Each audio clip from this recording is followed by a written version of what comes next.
नमस्कार, जय हिंद। आप सभी लोगों का लक्ष्य क्लासेस में स्वागत है। पिछले वीडियो में हमने चर्चा की थी नाउन से संबंधित जितने भी एरर आती हैं उन सभी के रूल्स की चर्चा की थी। इस सेशन में हम आज चर्चा करने वाले हैं उनसे संबंधित प्रश्नों की जो ज़्यादातर एग्ज़ाम में पूछे जाते हैं, और आप सभी लोग भी उन प्रश्नों को सॉल्व करेंगे और कमेंट में हमें बाद में बताएंगे कि आपके कितने प्रश्न सही गए। तो पहला प्रश्न हमारा है, I am learning a new poetry composed by Tagore. तो ये एक सेंटेंस लिखा हुआ, ऐसे ही सेंटेंस एग्जाम में भी लिख के आता है और आपको बताना होता है ये इसमें गलती क्या है, यानी सही करके लिखना होता है आपको। तो इस सेंटेंस में हमने शुरू से अगर पढ़ें तो देख, I am learning a new poetry composed by Tagore, तो उसमें क्या गलती समझ में आती है। तो यहाँ हमें दिख रहा है कि पोएट्री ये गलत है। पोएट्री जगह क्या होगा यहाँ पे, poem. I am learning a new poem composed by Tagore. अब पोएम और पोएट्री में डिफरेंस क्या होता है ये समझिए। पोएट्री का मतलब होता है feelings, emotions of a writer, और पोएम क्या होता है, पोएम पोएट्री का ही एक हिस्सा होता है। Poem is basically A part of poetry. तो इस प्रकार से क्या हुआ कि हम पोएम को ही पढ़ते हैं ना कि पोएट्री को। तो I am learning a new poem composed bye Tagore. तो पहला सेंटेंस हमारा क्लियर हो गया। आते हैं हम दूसरे सेंटेंस तरफ। Yesterday all the furnitures of the shop were destroyed in fire. हमें पता है,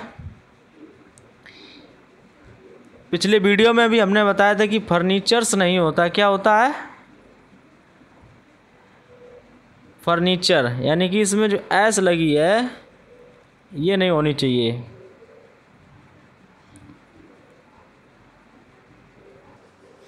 हमने बताया था कि फर्नीचर जो होता है वो एक अनकाउंटेबल नाउन होता है, और अनकाउंटेबल नाउन में एस लगा के उसको प्लूरल नहीं बनाया जाता है।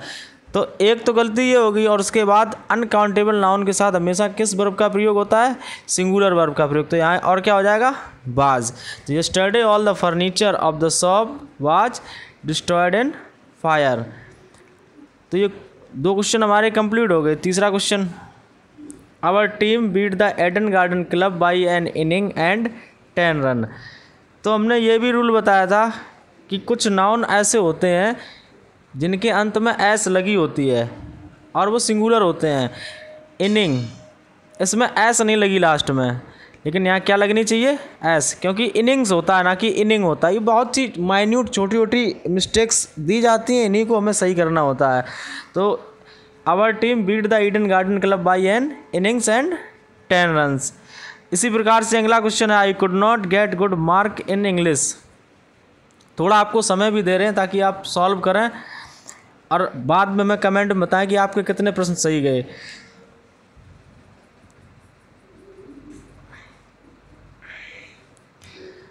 तो हमने देखा यहाँ पे मार्क का मतलब होता है चिन्ह, लेकिन चिन्ह तो आते नहीं हैं, आते हैं नंबर। तो नंबर क्या होता है, मार्क्स। इसमें क्या लगी होनी चाहिए, S.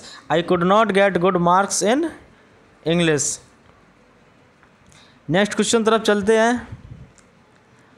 Whose are these cattles. ये भी नियम बताया था कि कुछ नाउन ऐसे होते हैं जो सदैव प्लूरल होते हैं, बहुवचन होते हैं, और उनमें एस लगा के बहुवचन बनाने की ज़रूरत नहीं होती है। तो कैटल्स, तुमने बताया था कैटल्स ना होके क्या होता है, कैटल होता है। अगले क्वेश्चन की तरफ आते हैं। Physics are an interesting subject. तो फिजिक्स एक सब्जेक्ट है और अंत में इसके एस लगी हुई है। तो रूल नंबर 2 हमने बताया था कि कुछ ऐसे शब्द होते हैं जिनके एंड में एस लगी होती है, लेकिन वो फिर भी कैसे होते हैं, सिंगुलर। जैसे physics, mathematics, billiards, phonetics, economics, politics, ये जितने भी सब्जेक्ट हैं इनके अंत में एस लगी होती है, लेकिन ये कैसे होते हैं, सिंगुलर। और जब ये सिंगुलर है तो फिर इनके साथ सिंगुलर वर्ब का प्रयोग भी होगा। तो क्या लगेगा यहाँ पे, एज। अगला क्वेश्चन देखते हैं। Everyone like vegetable.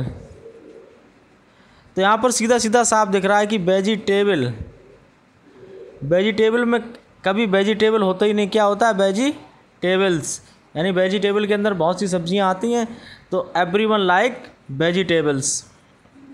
इसके बाद अगले प्रश्न की तरफ आते हैं, बिल्कुल सेम है जिस प्रकार से हमने फिजिक्स वाला किया था, mathematics require practice.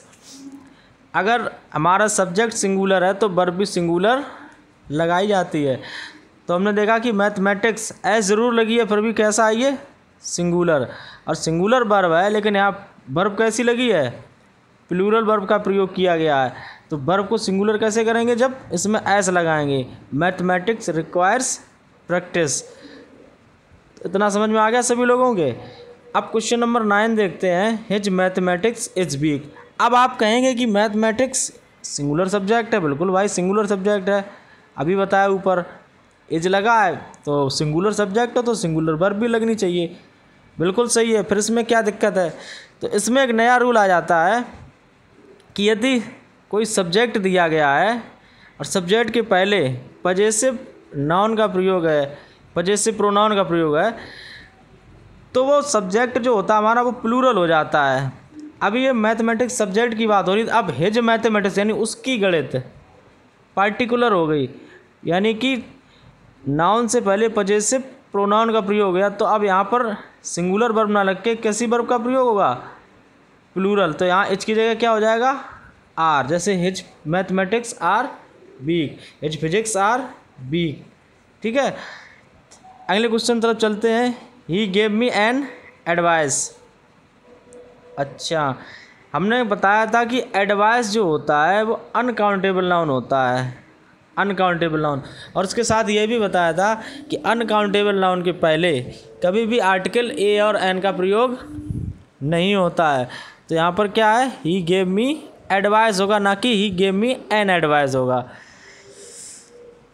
Question number 11, Sachin Tendulkar scored more than 10,000 runs. अब यहाँ पर क्या गलती है, तो यहाँ पर एक रूल आता है कि यहाँ पर 10,000 रन, यानी थाउजेंड्स, लाख्स, करोड़, इन सब के पहले अगर डेफिनेट नंबर आता है, यानी कार्डिनल एडजेक्टिव आते हैं, तो फिर उसमें एस का कोई मतलब नहीं रहता। अब थाउजेंड्स का मतलब हो जाता है वो अनकाउंटेबल नाउन बन जाता है, यानी कि सैकड़ों, हज़ारों, तो उसमें कोई गिनती नहीं रहती। अभी ये डेफिनेट नंबर है, डेफिनेट नंबर क्या है कि 1000 के पहले क्या लगा, 10, तो 1000 में फिर एस नहीं लगती, हमने बताया भी था एग्जाम्पल के तौर पे। Question number 12, your scissors is not very sharp. तो बिल्कुल सिंपल है, बताया था ऐसी वस्तुएं जिनके 2 पार्ट होते हैं, सीजर्स, स्पेक्टेकल्स, ग्लासेस, गॉगल्स, जितनी भी वस्तुएं ऐसी होती हैं जिनके 2 पार्ट होते हैं, वो कैसे माने जाते हैं, बहुवचन माने जाते हैं, और उनके साथ जब बहुवचन होते हैं तो बहुवचन वर्ब का भी प्रयोग होगा। तो क्या हो जाएगा, your scissors are not very sharp. अगला क्वेश्चन देखते हैं। अच्छा, ये क्वेश्चन थोड़ा मिस्टेक हो गया, हर होगा, आर की जगह हर होगा। Her mouth watered when she saw a bucket of grapes. Question देखने में ठीक लग रहा, सही लग रहा है, लेकिन यहाँ गलती कहाँ है, बकेट ऑफ ग्रेप्स। हम जानते हैं कि अंगूरों के गुच्छों को बंच कहते हैं, बकेट होता ही नहीं है, क्या होता है, bunch of grapes. Collective noun है, कलेक्टिव नाउन पहले वीडियो में कलेक्टिव नाउन के बारे में चर्चा की गई है। तो इनसे संबंधित भी कभी कभी प्रश्न पूछ दिए जाते हैं कि बकेट, जबकि चाबियों के गुच्छे को, ग्रेप्स के गुच्छे को क्या कहा जाता है, बंच। तो यहाँ क्या होगा, her mouth watered when she saw a bunch of grapes. ये क्वेश्चन बहुत इंपॉर्टेंट है, कई बार पूछा जा चुका है। The sceneries of Himalayas are pleasant, पहले भी बता चुके हैं कि अनकाउंटेबल नाउन में कभी भी एस लगा के प्लूरल नहीं बना सकते हैं। तो यहाँ क्या हो जाएगा, scenery, the scenery of Himalayas is pleasant, the scenery of Himalayas is pleasant. अगला क्वेश्चन देखते हैं, he gave me several informations. तो हम सीधा सीधा दिख रहा है कि इन्फॉर्मेशंस ना होके क्या होता है, इन्फॉर्मेशन। अभी तो हमें पता है कि टॉपिक नाउन का चल रहा है, तो ऑब्वियसली गलती किस में होगी, नाउन में। जब ये मिक्स आता तब समझ में नहीं आती, इसलिए बहुत ही ध्यानपूर्वक पढ़ना चाहिए इनको। अगला question, please cut it with a scissor. अभी सीजर वाला ऊपर एक क्वेश्चन था, उसमें हमने क्या देखा, सीजर ना होके क्या होता है, सीजर्स। बहुत छोटी छोटी गलतियाँ होती हैं इनमें। तो please cut it with a scissors, और फिर ए नहीं लगेगा, क्या हो जाएगा, please cut it with scissors. Next question देखते हैं, a trained gang of sailors was employed on the ship. फिर से ये कलेक्टिव नाउन से क्वेश्चन आ गया।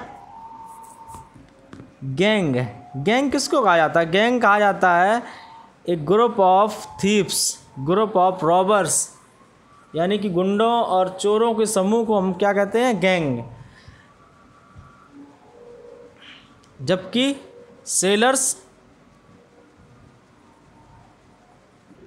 सेलर्स और बोटमैन की ग्रुप को क्या कहा जाता है, क्रू, CREW। तो यहाँ गैंग की जगह क्या होगा, a trained crew of sailors was employed on the ship. Boatman हो, नाव चलाने वाले या जहाज चलाने वाले, दोनों के ग्रुप को क्या कहा जाता है, क्रू। अगला क्वेश्चन है, it is a 5 months project. अब क्या होता है कि कोई भी नाउन के पहले क्या लगा है, cardinal adjective, article cardinal adjective, और उसके बाद नाउन। तो कार्डिनल एडजेक्टिव के बाद हमेशा नाउन कैसे यूज की जाती है, सिंगुलर नाउन। कार्डिनल एडजेक्टिव के बाद हमेशा सिंगुलर नाउन का प्रयोग किया जाता है। जैसे हमने थाउजेंड्स में बताया था, हंड्रेड्स में बताया था कि हंड्रेड्स नहीं होता, 100 होता, थाउजेंड होता है। इसी प्रकार से it is a 5 month project, क्या हो जाएगा, मंथ, ना कि 5 months होगा। अगला question, all these mans are gentle. तो अगर हम ध्यान से देखेंगे तो हमें पता चलेगा कि मैंस भैया कब से होने लगा, मैन का प्लूरल। मैन का प्लूरल क्या होता है, MEN, मैन, ना कि MANS। तो यहाँ क्या हो जाएगा, all these man are gentle. ये क्वेश्चन यूपी टेट 2020 में पूछा गया। अगला question, he is a 50 years old man. अब यहाँ पर देखते हैं कि जैसे हमने पिछले रूल अभी बताया था कि कार्डिनल एडजेक्टिव के बाद नाउन का प्रयोग है, तो कैसी नाउन का प्रयोग होता है, सिंगुलर नाउन का प्रयोग होता है। तो यहाँ क्या हो जाएगा, ईयर्स, ना कि ईयर, नहीं सॉरी, ईयर हो जाएगा, ईयर्स नहीं होगा, ठीक है। तो ये बहुत ही इंपॉर्टेंट क्वेश्चन थे जो हम आपके सामने लेके आए। अगर आपके मन में कोई डाउट रह रही है या कोई प्रश्न ऐसा है तो कमेंट करके ज़रूर पूछ सकते हैं, और आप सभी से रिक्वेस्ट करेंगे कि ज़्यादा से ज़्यादा लोग इस चैनल को सब्सक्राइब करें और शेयर करें।